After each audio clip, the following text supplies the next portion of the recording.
CTV News at 5 with Hudson Mack. RCMP in Duncan have arrested a man they believe is responsible for inappropriately touching young girls in the Cowichan Aquatic Centre. The 4 girls reported the incidents last Saturday. Mounties sent out a public warning on Tuesday, and by Thursday they had identified a suspect, a 25-year-old Duncan man arrested and released under strict conditions. He is not allowed to be in contact with anyone under the age of 16 and must stay away from schools, playgrounds, and public places. We interviewed several people who were able to identify the male based on surveillance video, and we have arrested a male in conjunction with our investigation. The investigation is not over, it's still ongoing. We still have people to interview, statements to take, and we want to thank the public and the Cowichan Aquatic Centre for helping us in that regard. The conditions of his release is that he did not go near a public pool. He is due in court March 5th. Charges are still being finalized. A 90-year-old Esquimalt man died in hospital this afternoon after his car collided with a large truck in traffic this morning. Police say the man was turning left off Admirals Road onto Woodway when a truck came in the opposite direction and slammed into his car. Now, the light was green for both vehicles, but police say the early investigation shows that the man turned into the path of the truck. Traffic was rerouted for several hours. The road reopened about 1:30 this afternoon. The elderly man died in the hospital earlier this afternoon. And traffic was tied up at Government and Bay downtown this afternoon after 2 vehicles collided in the intersection.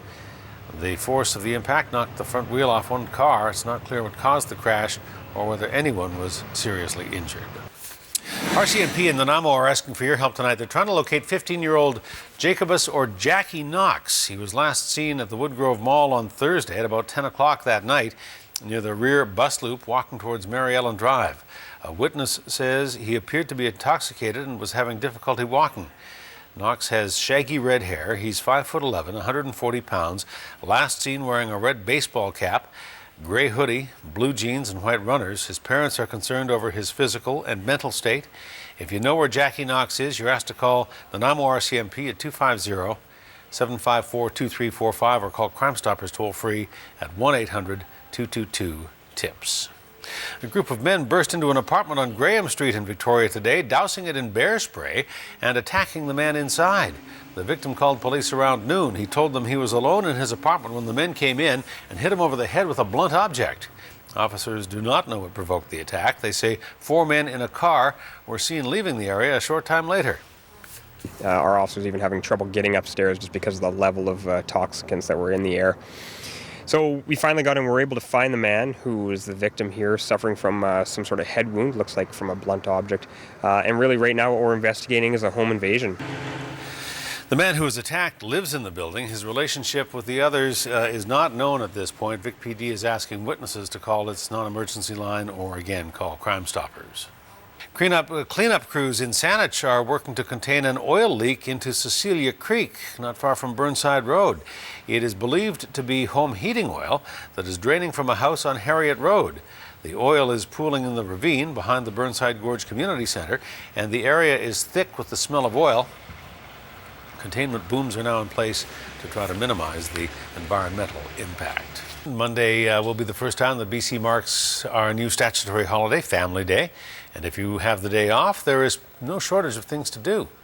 Music will echo through Victoria's Inner Harbour all day. On stage at Ship Point will be Current Swell, Trooper, and the Royal Canadian Navy's Naden Band. HMCS Saskatoon is offering tours, and children's activities will run all day. Crystal Pool is open with free admission from 9 to 4, and that's just a sampling of what's going on. On the Mid-Island, the Nanaimo Aquatic and Ice Centres will offer free swimming and skating from noon till 5. And Mount Washington Alpine Resort will be selling lift tickets on Monday at 50% off. If you'd like a full list of Family Day activities, visit our website.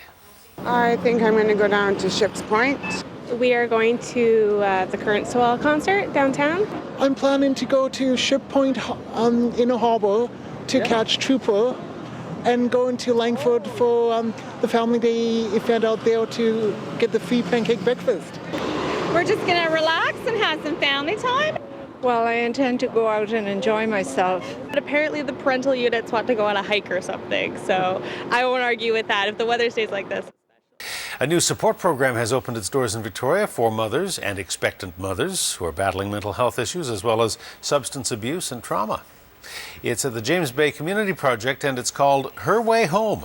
The Vancouver Island Health Authority will operate the program with support from the Children's Health Foundation, which has committed nearly $3.5 million in funding over the next 5 years. And so over the last few years, our foundation pushed hard and got VIHA and other agencies involved, worked with the community who brought the information to us, and came up with a plan to create Her Way Home. One of the good things about this program is that it will help those who are more hesitant about coming forward with their needs to do that and to feel comfortable doing that. The real goal of the program is to work with those women and their children to get healthier outcomes at birth and through the lives of the children and for the lives of the women.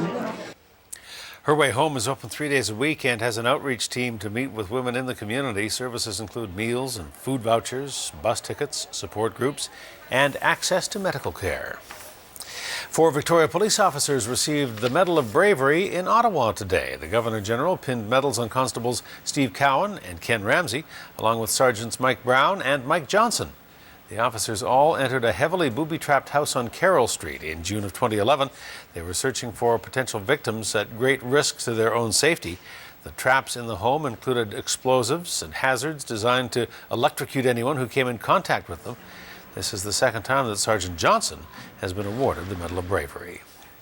And 2 Comox men were honored for their selfless dedication to their community today. The town's mayor and fire chief received Diamond Jubilee medals from the Attorney General, handed out in a ceremony that also reaffirmed the province's campaign to get working smoke detectors into every BC home. CTV's Gord Kurbis was there. We'll have a full report from him at 6:30 on Vancouver Island Report. After 2 months of gains, Canada's job picture took a hit last month. January saw a decline of 22,000 jobs. The biggest drops came here in BC as well as in Ontario. This province had the second highest number of job losses anywhere in the country in January, losing nearly 16,000 positions. There were new jobs created in Alberta, Saskatchewan, and New Brunswick. The national unemployment rate is at 7%. Provincially, we're at 6.3%. Victoria's jobless rate last month was unchanged at 5.4%. A former Canadian naval intelligence officer has been sentenced to 20 years in prison for selling Canada's military secrets to Russia. With time already served, Jeffrey Delisle will be in custody another 18 years and 5 months. He will also pay a fine of nearly $112,000, which is the amount he collected from his Russian contacts. Delisle pleaded guilty last fall to breach of trust and espionage. That massive manhunt goes on in Southern California tonight. Investigators are scouring a mountain ski area for a former Los Angeles police officer who's accused of going on a shooting rampage. His burned-out pickup truck was found there yesterday. Christopher Dorner was fired from the LAPD more than 4 years ago. He is a former sharpshooter, now the prime suspect in the murder of a police officer and 2 others. And firefighters in Nanaimo are wrapping up Burn Awareness Week with education, teaching kids how to stay safe. The firefighters gave demonstrations, showed videos, and taught safety lessons for kids from preschool all the way to grade 7. Firefighters say the #1 cause of burns to children under the age of 6 is from scalding, hot liquids, and it usually happens at home. I demonstrated if someone's blowing out a birthday cake candle and it blows onto to stop, drop, and roll. It's very important because kids below the age of 2 suffer the highest amount of burns and the most serious burns. And 90% of these burns are definitely preventable. So what we're trying to do is just some simple education and just a couple steps families can take to limit the chance of a child getting a serious burn. For burn prevention tips and more information about the program, go to burnfund.org.